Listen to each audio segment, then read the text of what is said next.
మనం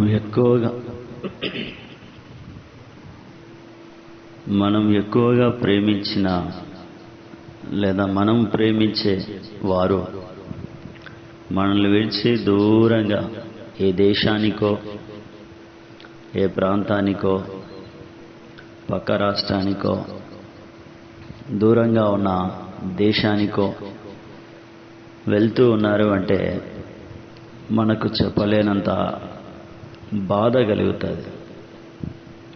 మరలా వారు వస్తారు, మనం చూస్తాము. అయితే ఈ మధ్యలో ఉన్న ఎడబాటు మనల్ని భారభరితమైన మనస్సు వైపుగా నడిపిస్తుంది. మనకు బాధను కలగజేస్తుంది. ఆ వ్యక్తే శాశ్వతంగా ఇక రోజు ఇప్పుడు ఫోన్లు ఉన్నాయి, మెయిల్స్ ఉన్నాయి, వాట్సాప్లు ఉన్నాయి, ట్విట్టర్ ఉంది, ఇన్స్టాగ్రామ్ ఉంది, టెలిగ్రామ్ ఉంది, ఇట్లా ఏవేవో మాధ్యమాలు ఉన్నాయి మాట్లాడుకోవడానికి. క్షణక్షణం తీరిక లేకుండా చూస్తూ మాట్లాడుకోవడానికి అన్ని మాధ్యమాలు ఉన్నప్పటికీ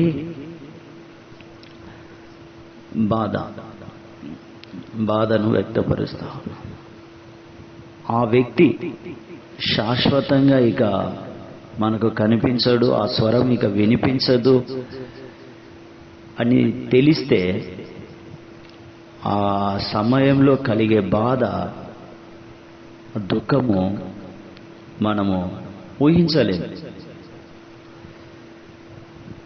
ఆ వ్యక్తి వెళ్ళక మునుపు మనకు దగ్గర ఉన్నప్పుడు ఆ వ్యక్తి చెప్పే ప్రతి మాటను మనము శ్రద్ధగా ఆలకిస్తాం. ఎంత ఇబ్బంది ఉన్నా, ఎన్ని పనులున్నా ఆ మాటలు వినడానికి మనము ఇష్టపడతాం.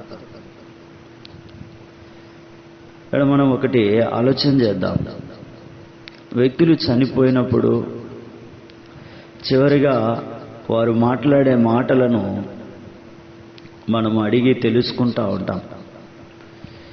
ఏదైనా ఆస్తి ఇస్తున్నారా, దేని గురించి అయినా చెప్పడం జరిగిందా అని. అయితే ఇక్కడ మనము పరిశుద్ధ గ్రంథం వైపు చూసినప్పుడు అపరాధము చేత, అజ్ఞానము చేత, పాపము చేత చచ్చిపోయిన మనిషి కొరకు నిరపరాధి, నీతిమంతుడు, సత్యవంతుడు, పాపము లేనివాడు, యథార్థవంతుడు, దేవాది దేవుడు, దేవుని కుమారుడు, దేవుడు నరునిగా, రిక్తునిగా, దాసునిగా శిలువ మరణము పొందినాడు. మనందరినీ ఈ అజ్ఞానము నుండి, ఈ అపరాధము నుండి, ఈ పాపము నుండి, పాపమునకు కలిగే జీతం మరణము నుండి విడిపించడానికి జ్ఞాని, నీతిమంతుడు, పరిశుద్ధుడు, యథార్థవంతుడు, సత్యవంతుడు అయిన యేసుక్రీస్తు ప్రభువు మన కొరకు సిలువను మోసినాడు. సిలువలో ఆయన చనిపోయి సమాధి చేయబడినాడు. యేసుక్రీస్తులో మనము ఉన్నప్పుడు మనలో అపరాధము ఉండదు. మనము నిరపరాధులముగా, నిరపరాధులకు ఇవ్వబడే స్థానంలోనికి మనం వస్తాం. అపరాధము నుండి, దేవుని ఉగ్రత నుండి తప్పించబడతాం. ఆయన కుమారుడైన యేసుక్రీస్తు ప్రభువు ద్వారా దేవుని ఎదుట నిర్దోషులమై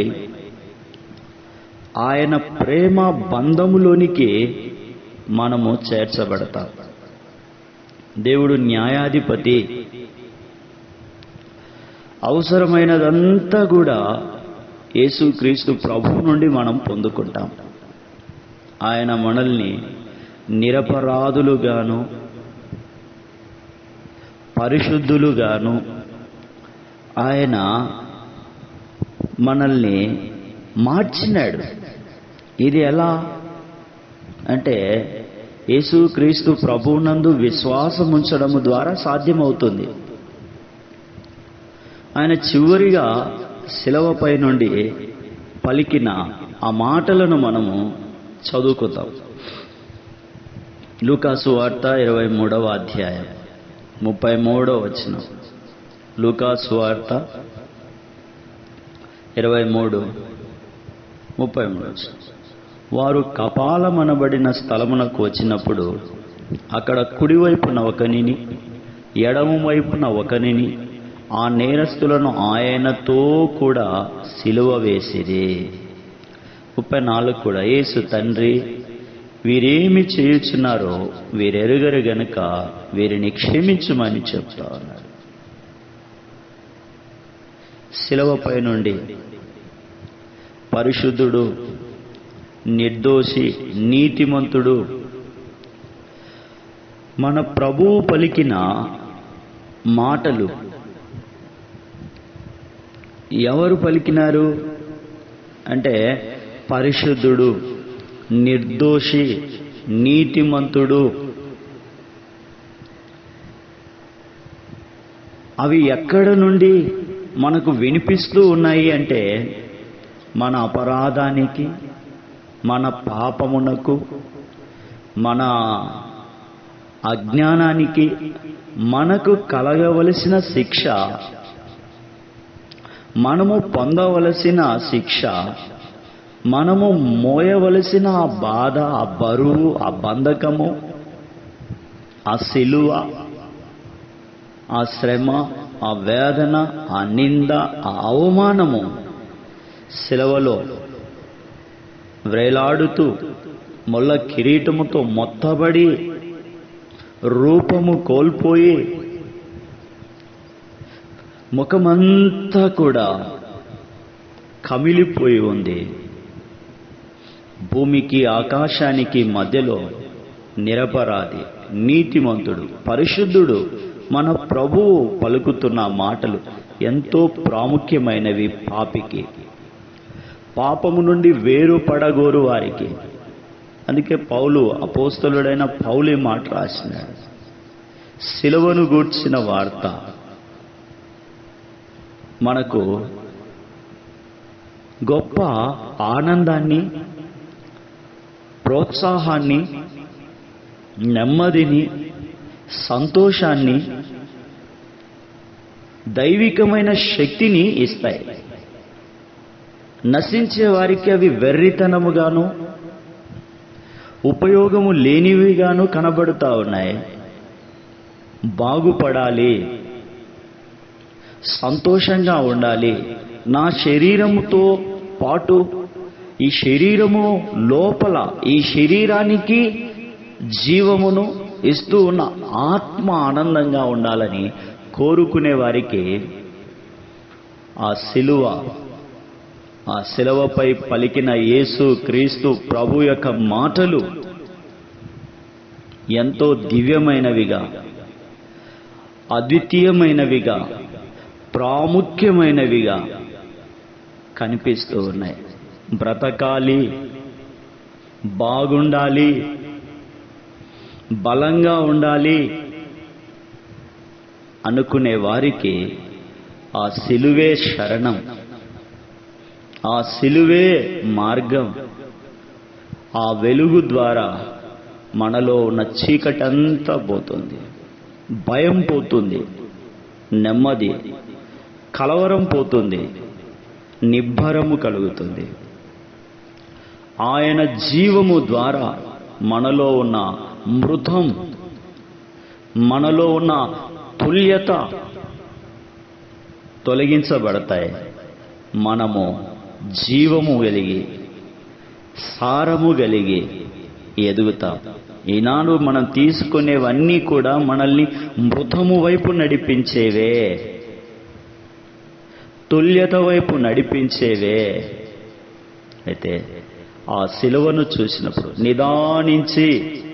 నిదానించి ఆ శిలువను చూసినప్పుడు పక్షపాతము లేని పరిశుద్ధుడైన ప్రభువు మన సమస్త దుర్నీతి నుండి, మన అజ్ఞానము నుండి, మన అతిక్రమము నుండి, మన అవిధేయత నుండి, వీటన్నిటి వల్ల కలిగిన ఆ శాపము యొక్క పాపము నుండి మనల్ని విడిపిస్తాడు. ఆ శ్రేష్టమైన శిలువ నిత్యత్వములోనికి, దేవుని న్యాయస్థానములోనికి, దేవుని హృదయములోనికి మనల్ని చేరుస్తుంది.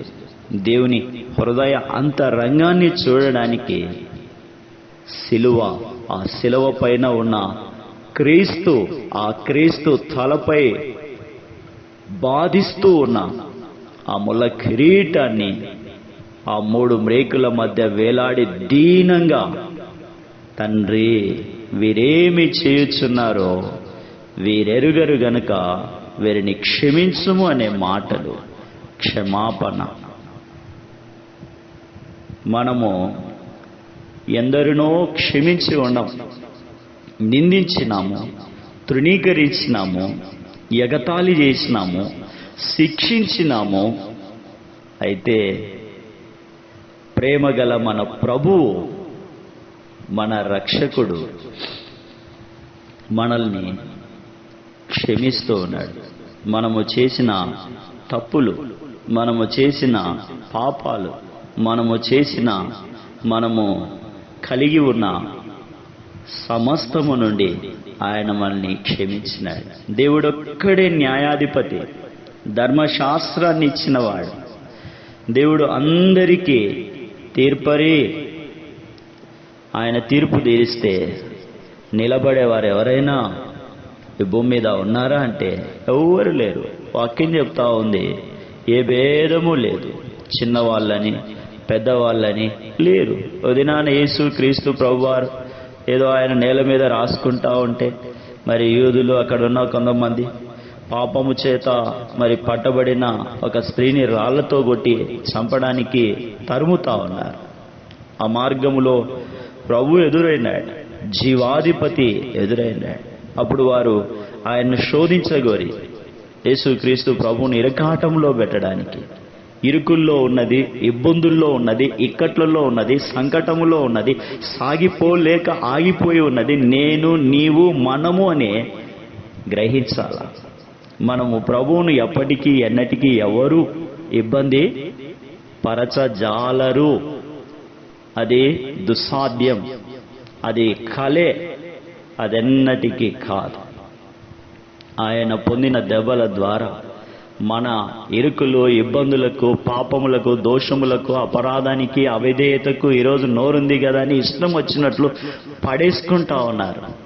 యేసుక్రీస్తు ప్రభువుని నమ్ముకోండి అంటే ఇక మనం చూడొచ్చు, భూమి పైన ఎంత ఉంటారో భూమి లోపల కూడా అంతే ఉంటారు అని కనిపిస్తా. ఇష్టమైతే వినాలా, కష్టమైతే పర్వాలేదు వద్దండి, నాకు వినే ఉద్దేశం లేదు, సింపుల్. అది కూడా అవసరం లేదు. అక్కడి నుంచి ఇంకొంచెం ముందుకు వెళ్ళిపోవచ్చు, లేదా మీరు వెళ్ళిపోండి ఇక్కడి నుంచి అని వెళ్ళిపోవచ్చు. అవకు అది కొందరు వాదించే వాళ్ళు కూడా ఉంటారు, వారితో విభేదించిన అవసరం మనకు లేదు. చూడండి, కీర్తన 56వ వచనం. కీర్తనలు 50వ అధ్యాయము 50వ కీర్తన 6వ వచనం. దేవుడు తానే న్యాయకర్త అయి ఉన్నాడు, ఆకాశము ఆయన నీతిని తెలియజేయచ్చు ఉన్నది. దేవాది దేవుడు ఆజ్ఞ ఇచ్చేవాడు. తూర్పు దిక్కు మొదలుకొని పడమటి దిక్కు వరకు భూనివాసులను రమ్మని ఆయన పిలుస్తూ ఉన్నాడు. పరిపూర్ణమైన సౌందర్యాన్ని, ప్రకాశతను కలిగి, నెమ్మది కలిగి, సమాధానం కలిగి, సంతోషం కలిగి జీవించడానికి బలముతో మనము ఉండుట కొరకు దేవుడు మనల్ని పిలుస్తా ఉన్నాడు, రమ్మని పిలుస్తా ఉన్నాడు.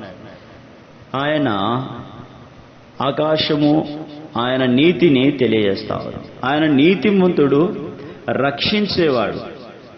నశించిపోతున్న దాన్ని వెతికి రక్షించడానికి ఈ భూమి మీదకి దేవుని కుమారునిగా వచ్చినాడు. నశించిపోతూ ఉన్నది మనము, నష్టములో ఉన్నది మనము. కనుక ఆ నష్టము నుండి, ఆ యాతన నుండి, ఆ కష్టము నుండి ప్రభు మనల్ని విడిపించడానికి ఇష్టపడతారు. దేవుడే తీర్పు తీర్చువాడు. ఆయన ఒకరిని తగ్గించును, ఒకరిని హెచ్చించును. ఇది దేవునికే సాధ్యం, ఇంకెవరికి సాధ్యం కాదు. ఆయన తగ్గించగలడు, ఆయన హెచ్చించగలడు. ఎందుకు తగ్గించినావు, ఎందుకు హెచ్చిస్తూ ఉన్నావు అని మనం క్వశ్చన్ చేయడానికి లేదు. దేవుణ్ణి ఎందుకు ఇట్లా చేసినావు అని ప్రశ్నించడానికి లేదు కదా. చూడండి, అందరూ కరువులో మగ్గిపోతా ఉంటే ఆ విధవరాలు ఇంటికి వచ్చినాడు. పట్టెడు పిండి ఉంది, ఎంత నూనె ఉంది, ఏమీ తక్కువ కాలేదు. ఆ కరువులో సమృద్ధిగా వారు పోషించినారు. నూనె తగ్గలేదు, పిండి తగ్గలేదు. వారికేమో మరి సమృద్ధి అయిన ఆహారము ఆ పిండి, ఆ రొట్టె ద్వారా ఏదో ఒక రోజు అయిపోవాలి కదా, అయిపోలేదు.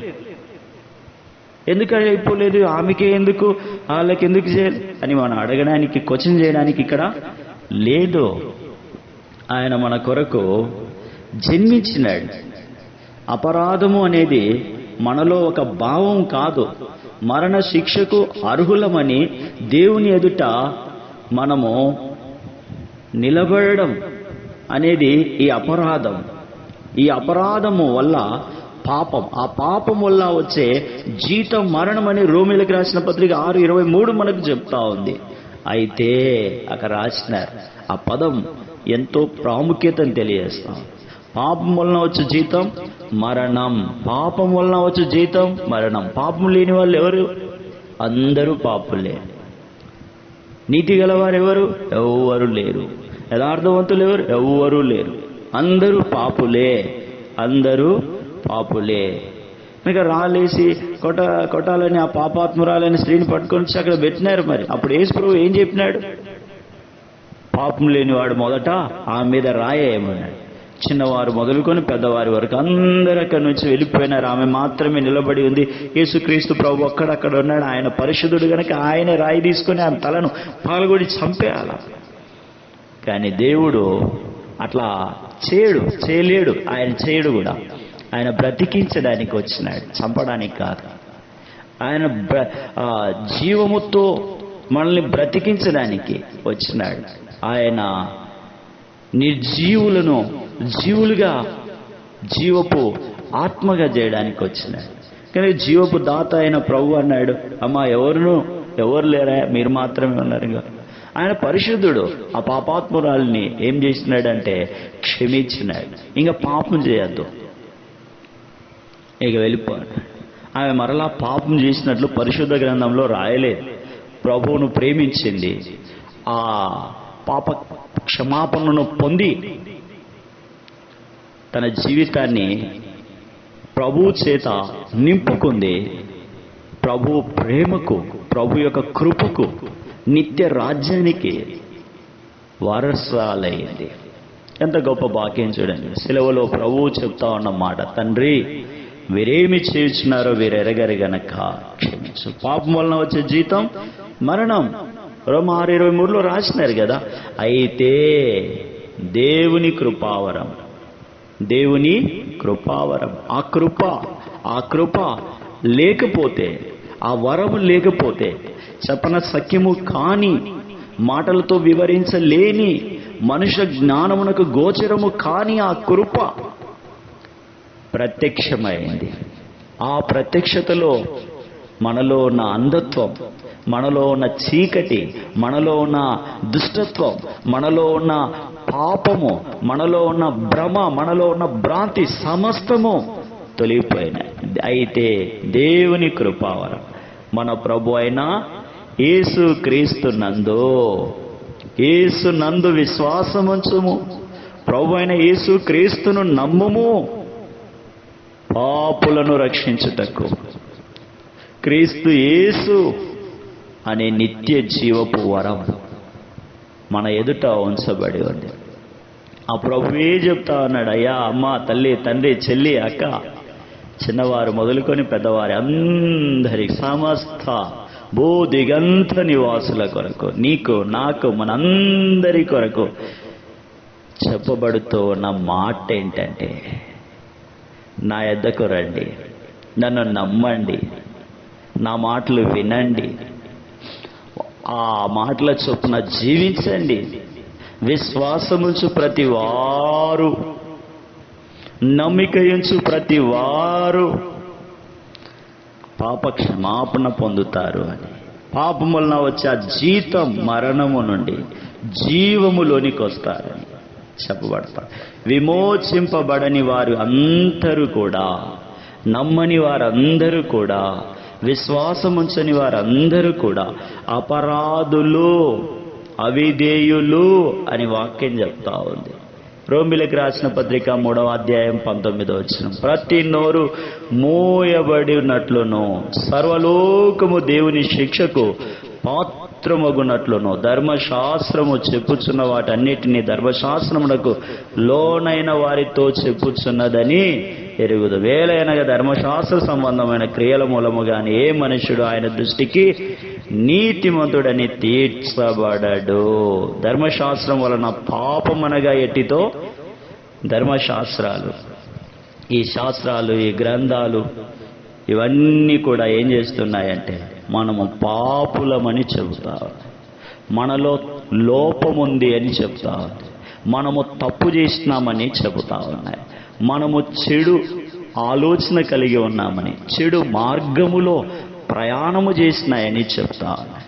మరి వీటన్నిటి నుండి విడుదల పొందాలి అంటే ఏ కోడెనో, ఏ గొర్రెనో, ఏ కోడినో తీసుకొచ్చి బలి అర్పిస్తే సరిపోతుందా అంటే సరిపోదు. వాటి వలన ఆ అపరాధము నుండి, ఆ పాపము నుండి, ఆ తప్పిదము నుండి, ఆ దోషము నుండి మనకు విడుదల రాదు. అది చచ్చిపోతే మనకెట్లా విడుదల వస్తుంది? రాదే.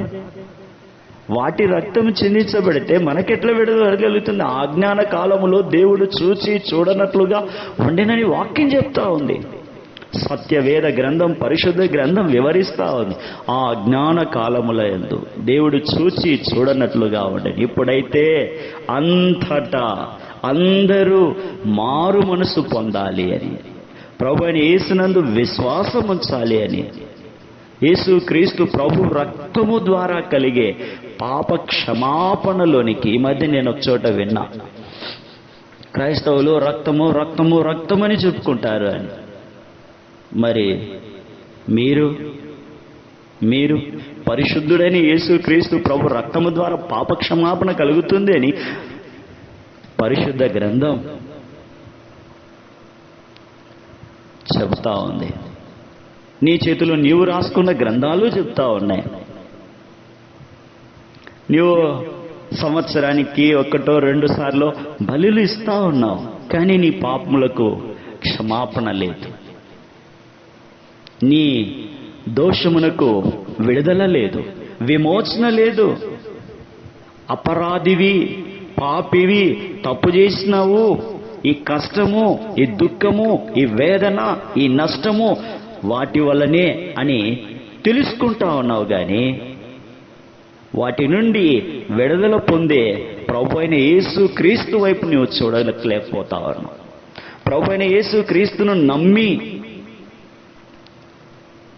విడుదల పొందాలని ఆశ నీకు రాకపోవడం దురదృష్టకరం. అలాంటి ఆశ నీకు కలగకపోవడం విచారకరం. పైపెచ్చు ఈ మాటలు చెప్పేవారిని బాధించడానికి నడుము కట్టుకుంటా ఉన్నాం. ఒకరోజు నీ నడుము త్రాణపోతుంది, బలాన్ని కోల్పోతుంది.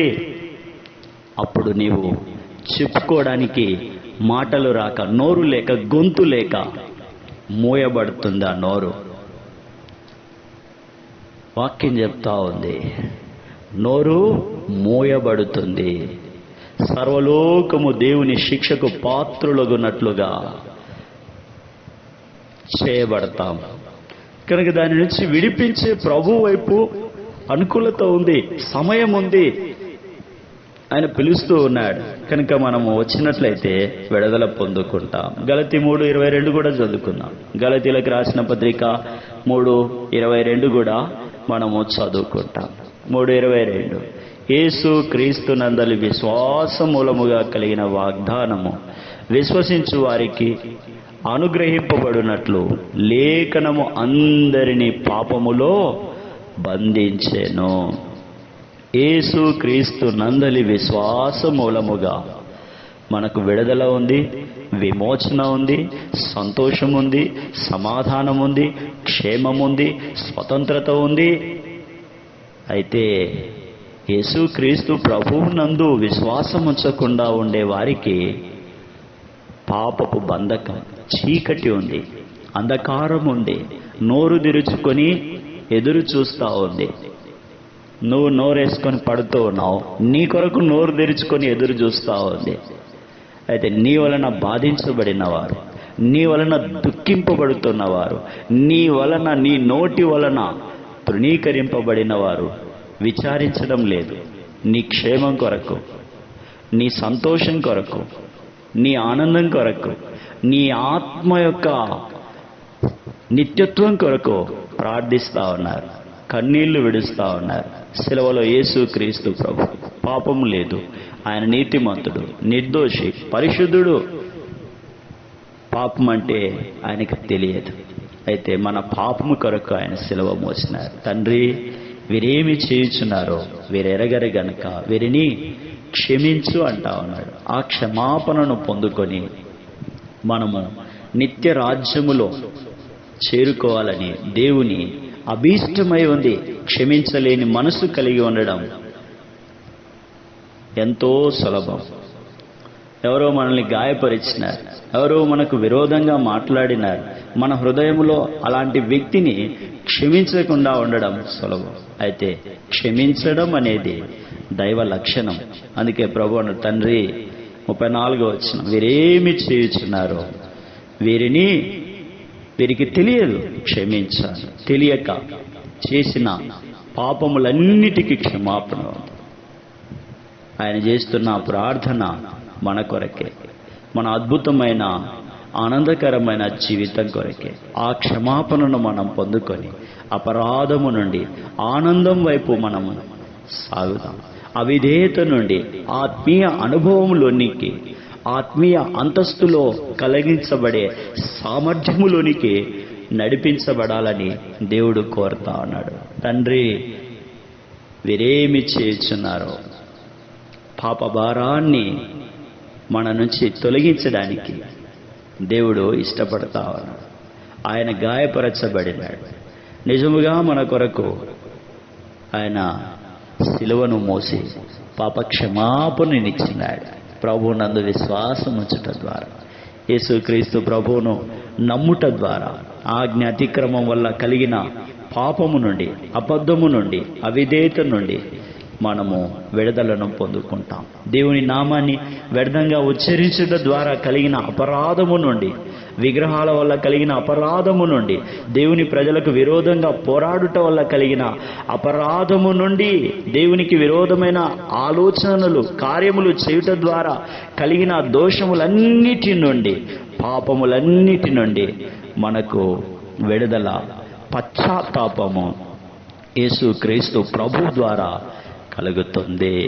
కనుక ప్రభు అయిన యేసునందు విశ్వాసం వచ్చినట్లయితే, ఆ పరిశుద్ధుని యందు మన పాపమును విడిచిపెట్టుకున్నట్లయితే, ఆ పరిశుద్ధుని రక్తము ద్వారా మనము నెమ్మది కోరితే, ఎదుగో రక్షింపబడుతున్న నీకు దేవుని శక్తి అయి ఉంది. పాపం వల్ల కలిగిన బలహీనత నుండి, శిలువ ద్వారా కలుగుతున్న ఆ శక్తిలోనికి, ఆ ముక్తిలోనికి, ఆ నిత్యత్వములోనికి రమ్మని ప్రేమతో ఆహ్వానించబడతా ఉన్నాం. ప్రభువైన యేసునందు విశ్వాసం ఉంచుము. అప్పుడు నీవు, నేను, అందరము కూడా రక్షింపబడతాం, నీతిమంతులముగా చేయబడతాం, నిర్దోషులముగా చేయబడతాం. యేసు నందు విశ్వాసం ఉంచడం ద్వారా దేవుని సమాధానములోనికి మనము నడిపించబడతాం. చూడండి, రోమీలకు రాసిన పత్రిక 5వ అధ్యాయము 1వ వచనం. రోమీలకు రాసిన పత్రిక 5వ అధ్యాయము 1వ వచనం. కాబట్టి విశ్వాస మూలమున మనము నీతిమంతులముగా తీర్చబడి మన ప్రభు అయిన యేసు క్రీస్తు ద్వారా దేవునితో సమాధానము కలిగి ఉందాము. మనము బలహీనులమై ఉండగానే, మనము శత్రువులమై ఉండగానే, మనము దుష్టులమై ఉండగానే, మనము దుర్నీతిమంతులమై ఉండగానే, మనము అవిధేయులమై ఉండగానే మన కొరకు యేసు క్రీస్తు ప్రభువు విమోచన కార్యాన్ని ఏర్పాటు చేసినాడు.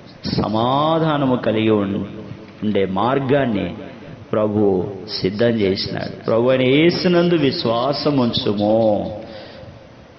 అప్పుడు మనము ఈ ధర్మశాస్త్ర సంబంధమైన ఈ లోకపు అవిశ్వాసపు పాపం వల్ల కలిగే మరణ శిక్ష నుంచి విడుదలను, విమోచనను పొందుకుంటాం. ప్రార్థన.